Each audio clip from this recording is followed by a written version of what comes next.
యాకోబు 5:16. మీరు స్వస్థత పొందినట్లు ఒకని కొరకు ఒకడు ప్రార్థన చేయుడి. నీతిమంతుని విజ్ఞాపన మనఃపూర్వకమైనదై బహుబలము గలదై ఉండును. ఆమెన్.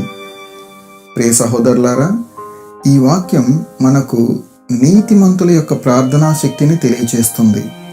నీతిమంతులు ఒకరికొకరు నిలబడి ఐక్యత కలిగి భారంతో ప్రార్థించే ప్రార్థన వల్ల మనం స్వస్థత పొందుకుంటాం. మనం ఒకరి కోసం ఒకరం మనస్ఫూర్తిగా ప్రార్థించినప్పుడు మన ప్రార్థనా విజ్ఞాపనలు బహుబలం గలవై సర్వశక్తుడైన యేసయ్య అనుగ్రహాన్ని కలిగి ఉంటాయి.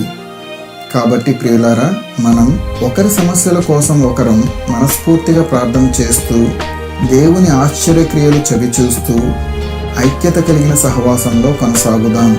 దేవుడు మిమ్మల్ని దీవించునుగాక. ఆమేన్.